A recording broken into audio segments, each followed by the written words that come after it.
اعوذ باللہ من الشیطان الرجیم بسم اللہ الرحمن الرحیم الحمد للہ رب العالمین والصلاة والسلام علی رسولہ الامین وعلی آلہ واصحابہ اجمعین الی یوم الدین۔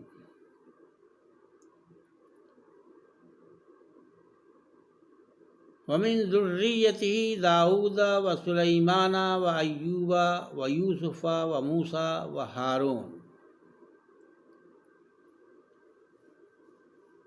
ناظرین کرام، اس آیت میں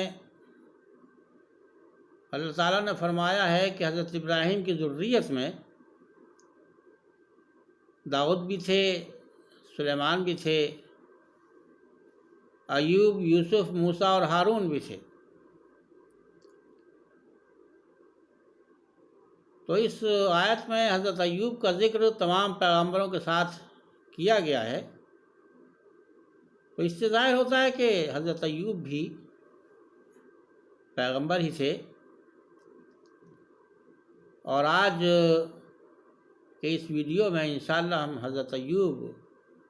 کے واقعات زندگی پر گفتگو کریں گے۔ ایک اور آیت ہے قرآن کریم میں جس میں اور بھی زیادہ اس بات کی وضاحت ہو جاتی ہے کہ حضرت ایوب اللہ کے پیغمبر تھے۔ فرمایا جا رہا انا اوحینا الیک کما اوحینا الی نوح والنبیین من بعدہ واوحینا الی ابراہیم و اسماعیل و اسحاق و یعقوب والاسباط و عیسیٰ و ایوب۔ اللہ تعالیٰ فرما رہا ہے پیارے نبی صلی اللہ علیہ وسلم سے کہ ہم نے تمہاری طرف وحی بھیجی ہے، بالکل اسی طرح جس طرح ہم نے نوح پر وحی بھیجی اپنے نبیوں میں سے، اور ان کے بعد جو نبی آئے ان پر بھی ہم نے وحی بھیجی۔ ہم نے ابراہیم پر بھی وحی بھیجی، اسماعیل پر بھی بھیجی، اسحاق پر بھی وحی بھیجی، اور یعقوب پر بھی، اور اس کے پوتے اور اس کی اولاد میں بھی اور لوگوں پر، اور ساتھ ہی ساتھ ایوب پر بھی وحی بھیجی۔ تو ان دو آیاتوں سے یہ وضاحت ہو جاتی ہے کہ حضرت ایوب اللہ تبارک و تعالیٰ کے پیغمبر تھے۔ حضرت ایوب کے تعلق سے صبر ایوب کا لفظ جو ہے بہت زیادہ مشہور ہے، اور عام طور پہ امت مسلمہ میں اس کا تذکرہ کیا جاتا ہے۔ اللہ تبارک و تعالیٰ نے حضرت ایوب کو بے انتہا ثروت سے، دنیا کی دولت سے نوازا تھا۔ بے شمار آپ کے پاس گھوڑے تھے، بے شمار اونٹ تھے، بکریاں، بھیڑ اور دوسرے استعمال کے بہت سے جانور آپ کے پاس تھے، مکانات بھی بہت تھے، اولاد بھی کافی تھی۔ ذکر آتا ہے تقریباً 22 بیٹے تھے آپ کے، جو بھی کچھ بیویاں تھیں ان کے ذریعے سے، اور بڑا ہی خوشحال زندگی آپ کی گزر رہی تھی۔ لیکن اس خوشحالی کے باوجود حضرت ایوب میں ذرہ برابر بھی ناشکری کا مادہ نہیں تھا، اور ذرہ برابر بھی ان کے اندر غرور کا مادہ نہیں تھا۔ وہ اپنی اللہ کی مخلوق کو اپنی برادری جیسا سمجھتے تھے، ان کے درد میں کام آتے تھے، اور ہر وقت اللہ تعالیٰ کا شکر ادا کرتے تھے، اس کی یاد کرتے تھے، اور اس کے ذکر میں ان کی زبان ہر وقت تر رہتی تھی۔ اپنی قوم کو نصیحتیں کرنے کے ساتھ ساتھ خود وہ ان نصیحتوں پر اور سب لوگوں کو سے زیادہ عمل کرنے والے تھے۔ تو شیطان اپنی محفلوں میں یہ چرچا اکثر کیا کرتا تھا کہ یہ حضرت ایوب جو اس قدر عبادت کرتے ہیں وہ اللہ کی رضا کے لیے نہیں، اللہ کو راضی کرنے کے لیے نہیں، بلکہ اس لیے کرتے ہیں کہ ان کی دولت باقی رہے۔ جو دولت اللہ تعالیٰ نے ان کو دی ہے وہ کہیں سے چھن نہ جائے، تو جو بھی کچھ ان کی ریاضت ہے، جو کچھ محنت ہے، جو کچھ ان کی ذکر کا چرچا ہے وہ اس لیے ہے کہ انہیں اپنی دولت سے لگاؤ ہے اور اس دولت کو یہ باقی رکھنا چاہتے ہیں۔ یہ شیطان اپنی محفلوں میں ذکر کیا کرتا تھا اور جنات کے ذریعے سے یہ کچھ باتیں کبھی کبھی انسانوں کے درمیان میں بھی آ جایا کرتی تھیں۔ انسانوں کے درمیان بھی وہ اس طرح کی باتیں کہہ جاتے تھے کہ جو ان کے قوم کے لوگ تھے، جو ان کے چاہنے والے تھے، ان کے دلوں میں کہیں شکوک و شبہ ڈالنے کی کوشش کرتا تھا۔ ادھر اللہ تعالیٰ نے ان کی مقدر میں کچھ تبدیلی لکھ رکھی تھی جس کو بہرحال ہونا تھا، اور اس کا نتیجہ یہ نکلا کہ آپ سخت بیمار رہنے لگے۔ اب روایتوں میں یہ بات آتی ہے کہ سب سے پہلے ان کو چیچک نکلی، پھر دوسری بیماریاں شروع ہو گئیں، لیکن یہ بات قرآن کریم کے سیاق و سباق سے ضرور ثابت ہوتی ہے کہ آپ کو بہت ہی طویل عرصے تک بیمار رہے اور کسی ایسی بیماری میں مبتلا رہے جس میں انسانی جسم جو ہے گلنے اور سڑنے لگتا ہے۔ وہ کوڑ تو نہیں تھا، لیکن بہرحال تھا ایسا ہی کچھ مرض جو جلدی قسم کا مرض تھا، اور وہ اس کی وجہ سے پھوڑے پھنسی ان کے بہت زیادہ جسم میں نکلنے لگے اور آہستہ آہستہ وہ کمزور ہوتے چلے گئے۔ ساتھ ہی ساتھ ان کا کاروبار جو تھا وہ بھی خراب ہونے لگا۔ جو جانور تھے ان کی بھی دیکھ بھال مشکل ہو گئی، اور آہستہ آہستہ یہ ہوا کہ وہ جانور بھی ان کی نگرانی سے باہر ہو گئے اور دوسرے لوگوں کا ان پر قبضہ ہو گیا، اور آپ جو اللہ تعالیٰ کی طرف سے بڑے مالدار جن کو پیدا کیا تھا اللہ نے، وہ بے انتہا مالی اعتبار سے کمزور ہو گئے، اور کیونکہ جسم کی حالت اتنی خراب تھی، دیکھنے میں اتنا لوگوں کو نفرت سی ہو گئی تھی، یا لوگوں کو ایسا گھن آنے لگی تھی کہ ان کے قریب لوگ آنا بند ہو گئے۔ یہاں تک کہ جو ان کی بیویاں تھیں وہ بھی ان سے دور ہو گئیں، ان کے بیٹے بھی ان سے دور ہو گئے، ان کی اولادیں بھی ان سے دور ہو گئیں۔ صرف ایک بیوی ان کی جن کا نام رحیمہ آتا ہے، وہ شاکرہ اور صابرہ ثابت ہوئیں، اور آخر وقت تک اپنے شوہر کی جو وقت کے پیغمبر سے ان کی خدمت کرتی رہیں۔ ان کے جسم کی حالت یہ ہو گئی تھی کہ اٹھنا بیٹھنا بھی مشکل تھا، ضروری جو ہوائج ہوتی ہیں انسان کی پیشاب پخانے کی، وہ بھی حضرت رحیمہ کو سہارا دے کر کے اس کے لیے ان کو بٹھانا پڑتا تھا،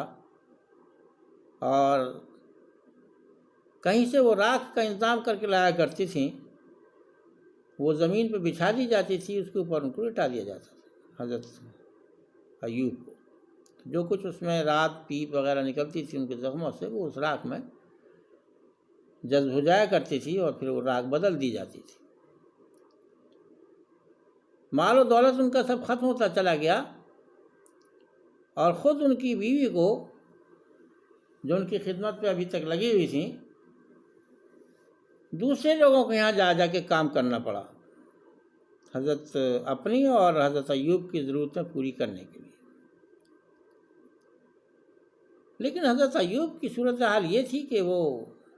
ایک صبر کا پہاڑ تھے، اور ہر حال میں اللہ تعالیٰ کا شکر ادا کرتے تھے۔ ایک موقع پر ان کی بیوی نے، حضرت رحیمہ نے کہا کہ آپ اللہ تعالیٰ سے دعا کیوں نہیں کرتے کہ اللہ تعالیٰ آپ کو صحت دے؟ تو اس کا جواب انہوں نے دیا کہ میں 75 سال سے مستقل بہت ہی آرام کی زندگی گزار رہا ہوں، بڑی عیش کی زندگی میں نے کاٹی ہے، اب یہ اللہ تعالیٰ کی طرف سے تکلیف آئی ہے مجھے، تو میں 75 سال تک بھی برداشت نہ کر سکوں؟ مجھے تو شرم آتی ہے اللہ تعالیٰ سے یہ درخواست کرتی ہوئی۔ الحمدللہ۔ بہرحال وہ صبر کیا انہوں نے حضرت ایوب کی اس بات پر، اور ان کی خدمت میں لگی نہیں۔ اب ظاہر ہے خدمت کی بھی ایک حد ہوتی ہے، اور لوگوں سے مانگنے کی بھی ایک حد ہوتی ہے۔ تو کسی طرح وہ لوگوں کا کام کرتی تھیں، اور کچھ کام ایسے ہوتے تھے جس کی وجہ سے لوگوں سے ان کو مانگنا پڑ جاتا تھا۔ جب حضرت ایوب نے یہ حالت دیکھی کہ میری وجہ سے میری بیوی بھی بہت پریشان ہے، اور ان کی بیوی نے پھر ان سے کہا کہ آپ اللہ تعالیٰ سے دعا کیجئے، شاید اللہ تعالیٰ آپ کی بات مان لے اور آپ کی دعا قبول کر لے، شاید وہ آپ کی دعا ہی کا منتظر ہو۔ تو خیر اللہ تعالیٰ نے سے حضرت ایوب نے دعا کی، اور بہت ہی مختصر سی دعا کی۔ فرمایا انی مسنی الضر وانت ارحم الراحمین، مجھے تکلیف نے چھو لیا ہے، یا مجھے تکلیف نے گھیر لیا ہے، اور تو تمام رحم کرنے والوں سے زیادہ رحم کرنے والا ہے۔ یہ جملے تھے حضرت ایوب کے جو بطور دعا کے انہوں نے کہے، اور اس قسم کی دعا اور یہی الفاظ ہمارے یہاں ایک طبقہ تجویز بھی کرتا ہے، جب کوئی مشکل میں ہوتا ہے، پریشانی میں ہوتا ہے، تو اس سے یہی کہا جاتا ہے کہ آپ یہ دعا مانگیے جو حضرت ایوب نے مانگی تھی، اللہ تعالیٰ سننے والا۔ غرض یہ کہ تقریباً بعض روایتوں کے حساب سے 13 سال اور بعض روایتوں کے اعتبار سے 18 سال حضرت ایوب بیمار رہے، ان کا تمام اثاثہ ختم ہو گیا، ان کے بیوی بچے سب ان کو چھوڑ کے چلے گئے، وہ تنہا رہ گئے، صرف ایک بیوی نے ان کا ساتھ دیا۔ اس بیوی کو بھی آزمائش سے گزرنا پڑ گیا، اس لیے کہ اس کے پیچھے شیطان لگا ہوا تھا۔ حضرت ایوب تو کیسے ہی پڑھتا تھا کہ یہ اس کی دعا جو اللہ تعالیٰ کی سے اتنا مانگتے ہیں، یا اللہ تعالیٰ کو جتنا یاد رکھتے ہیں کرتے ہیں، اس وجہ سے کرتے ہیں کہ صاحب ان کو دولت چاہیے، دولت کی وجہ سے کرتے ہیں۔ اب اس معاملے میں تو فیل ہو رہا تھا، کیونکہ دولت سب ان کی چلے گئی، صحت ان کی چلے گئی، اس کے باوجود وہ شکر گزاری کا جذبہ ان کے اندر قائم رہا۔ تو شیطان جو تھا اس میں ذلیل ہونے لگا، اپنے آپ کو ذلت محسوس کرنے لگا۔ تو اس نے ایک چال اور چلی، یہ کہ ان کی بیوی کو پھسلانا شروع کیا کہ یہ دوا ہے، اگر یہ دوا تم اس کو پلاؤ گی تو بہت تیز، بہت جلدی سے فائدہ ہو جائے گا۔ اس دوا میں کچھ شراب کی آمیزش تھی، اور حضرت رحیمہ کو بتا بھی دیا اس نے کہ بھئی تھوڑی سی اس میں شراب ہے، اپنے شوہر کو مت بتانا۔ لیکن بہرحال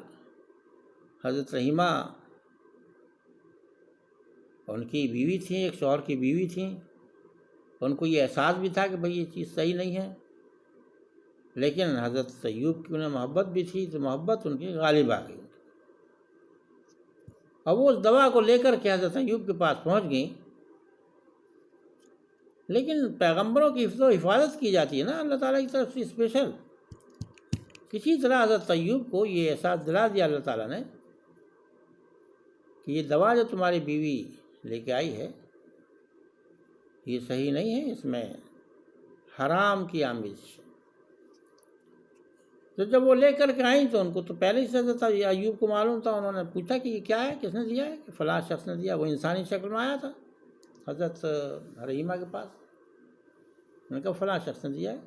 اب وہ فلاں شخص جو تھا بستی کا ایسا شخص تھا جو پہلے ہی سے مشہور تھا اس طرح کے کاموں میں، غلط قسم کے کاموں میں، شرابی کبابی تھا۔ تو ان کو بہت غصہ آیا حضرت ایوب کو، اور غصے میں انہوں نے قسم کھا لی، اور قسم یہ کھائی کہ مجھے اگر اللہ تعالیٰ نے صحت دی تو تیرے 100 کوڑے ماروں گا۔ میرے لیے ایک ایسی دوا لے کے آئی جس میں حرام آمیز۔ خیر یہ بات تو ختم ہو گئی، لیکن اس دعا کے نتیجے میں حضرت ایوب نے جو دعا مانگی اس کے نتیجے میں اللہ تعالیٰ کو رحم آیا، اللہ تعالیٰ کی طرف سے پیغام آیا کہ یہ تم جو یہاں لیٹے ہوئے ہو اس زمین پہ اپنے پیر کو رگڑو تو یہاں سے ایک چشمہ جاری ہوگا، اس چشمے کا پانی پیو، اس چشمے سے نہاؤ اور بہت جلد تم ٹھیک ہو جاؤ گے۔ چنانچہ حضرت ایوب نے یہی کیا، اور جب وہ چشمہ اس میں سے پھوٹ نکلا اس جگہ سے، تو آپ نے وہاں غسل بھی کیا اور اس کو پیا بھی۔ آہستہ آہستہ آپ کی قوت بحال ہونی شروع ہو گئی اور آپ پوری طرح سے صحت مند ہو گئے۔ اسی دوران میں ایک مرتبہ وہ نہا رہے تھے تو اللہ تعالیٰ نے سونے کی ٹڈیوں کی ان کے اوپر بارش کر دی، اڑتی ہوئی ٹڈیاں آئیں اور وہ سب سونے کی بنی ہوئی تھیں۔ حضرت ایوب نے ان کو جمع کرنا شروع کر دیا اور اپنے کپڑے میں انہیں رکھنا شروع کر دیا، تو اللہ تعالیٰ کی طرف سے پیغام آیا کہ اے ایوب، کیا ہم نے تمہیں ان چیزوں سے غنی نہیں کر دیا ہے، لاپرواہ نہیں کر دیا ہے؟ تو حضرت ایوب نے کہا کہ یا اللہ، بے شک مجھے اللہ تعالیٰ نے آپ نے ان چیزوں سے لاپرواہ کر دیا ہے، لیکن میں تیری رحمت سے تو لاپرواہ نہیں ہو سکتا، یہ تو تیری رحمت ہے۔ خیر وہ جواب حضرت ایوب نے بہت ہی معقول قسم کا دیا۔ اللہ تعالیٰ کی طرف سے یہ جو سوال تھا یہ بھی ناز بھرا سوال تھا، محبت بھرا سوال تھا۔ تو وہ ٹڈیاں انہوں نے سونے کی اپنے پاس جمع کر لیں، پھر وہ سونا ان کے کام آیا اور جانور انہوں نے اور خریدے نئے، صحت مند تو ہو ہی گئے تھے اور بلکہ اور پہلے سے زیادہ صحت مند ہو گئے تھے، زیادہ حسین و جمیل ہو گئے تھے۔ تو انہوں نے اپنے جانور خریدے، جو جانور ان کے اور لوگ کا قبضہ ہو گیا تھا وہ انہوں نے بھی انہیں واپس کر دیے، وہ سب جانور ان کو مل گئے، نئے اور جانور خریدیے۔ تو اللہ تعالیٰ کا فرمان ہے کہ ہم نے ان کو اتنی ہی اولاد اور دی، اور وہ اولاد جو تھی پہلے سے موجود وہ بھی ان کو واپس دلا دی، یعنی وہ جو دور ہو گئے تھے، بکھر گئے تھے، اپنے آپ کو ڈرنے لگے تھے حضرت ایوب کے پاس آنے سے، اب وہ چونکہ ٹھیک ہو گئے تھے وہ بھی آنے لگے۔ تو اس طریقے سے حضرت ایوب کے اولادیں جو تھیں وہ تو باقی رہیں، اس کے علاوہ اور اتنی ہی اور اولادیں اللہ تعالیٰ نے ان کو عطا کی۔ اور شیطان کا جو وہ حربہ تھا، یا جو یہ تمنا تھی کہ کسی صورت سے حضرت یعقوب جو ہیں ہار جائیں اور ناشکر ثابت ہو جائیں، اس میں شیطان جو تھا وہ ناکام ہوا، اور اصل میں یہی ناکامی اس کے لیے ذلت کا باعث بنی۔ اب ایک مسئلہ صرف یہ رہ گیا کہ حضرت ایوب نے بیماری کے زمانے میں اپنی بیوی کو 100 کوڑے مارنے کی بات کہی تھی۔ جب وہ صحت مند ہو گئے تو یہ تو اللہ کی قسم کھا کے یہ بات کہی تھی انہوں نے، اور جب قسم یا کوئی بات کہتا ہے آدمی تو اس کو پورا کرنا ہوتا ہے۔ تو اللہ تعالیٰ نے اس کی ترکیب بھی حضرت ایوب کو بتائی اور کہا کہ ایسا درخت لو، ایک ایسی شاخ لو جس میں 100 شاخیں اس میں جڑی ہوئی ہوں، اور ایک ساتھ اپنی بیوی کو اسے مار دو، تو تمہاری یہ شرط جو ہے، یہ تمہاری جو نظر ہے یہ پوری ہو جائے گی اور ہمارے نزدیک وہ قابل قبول ہوگی۔ چنانچہ حضرت ایوب نے یہی کیا، ایک ایسی شاخ منگوائی جس میں اور 100 شاخیں نکلی ہوئی تھیں، اور نہیں تھی کمی تو اس میں اور شاخیں باندھ لی، تو اس طریقے 100 ان کی گنتی پوری کر کے وہ ایک ساتھ حضرت رحیمہ کے انہوں نے مار دی۔ اب ظاہر ہے یہ مارنا جو ہے وہ تو اپنی نظر پوری کرنے کے لیے مارنا تھا، ایسا تو تھا نہیں کہ صاحب انہوں نے بہت زبردست بہت ہی سختی سے ماری ہوگی، رحم کے انداز ہی میں ماری ہوگی، رحم کرتے ہوئے ماری ہوگی۔ اور حضرت رحیمہ نے اس کو قبول بھی کیا، کیونکہ یہ جانتی تھی کہ اللہ تعالیٰ کے سے جب کوئی شخص عہد و پیمان کرتا ہے تو اس کو پورا کرنا بہت ضروری ہے، انہوں نے برا بھی نہیں مانا۔ تو تو اس نظریے سے، اس نسبت سے، اس کہانی سے یہ ظاہر ہو گیا ہوگا آپ کو کہ حضرت ایوب کس قدر زبردست صبر کرنے والے تھے، اور اسی وجہ سے صبر ایوب کے نام سے ایک بات مشہور ہے، اور ہمیشہ جب کبھی کسی پر مشکل آتی ہے لوگ یا تو یہ کہتے ہیں کہ بھئی صبر ایوب کہاں سے لائیں، یا مثال کے طور پر یہ کہتے ہیں کہ بھئی ہمارے تو پیغمبر نے بڑا صبر کیا ہے، حضرت ایوب نے، ان کا کچھ حصہ تو تم اپناؤ، ضبط سے کام لو، اللہ تعالیٰ تمہارا مدد کرے گا، جیسے حضرت ایوب کو کی مدد کی تھی۔ تو صبر ایوب جو ہے ایک مثال بن کر کے رہ گیا ہے، نہ صرف یہ کہ مسلمانوں کے لیے بلکہ عیسائیوں کے لیے بھی، یہودیوں کے لیے بھی، اور تمام انسانوں کے لیے بھی۔ اللہ تعالیٰ ہم سب کو صبر و ضبط کی توفیق عطا کرے، اور ہر مشکل اور پریشانی میں اللہ کی طرف رجوع کرنے کی توفیق عطا فرمائے۔ وآخر دعوانا ان الحمد للہ رب العالمین۔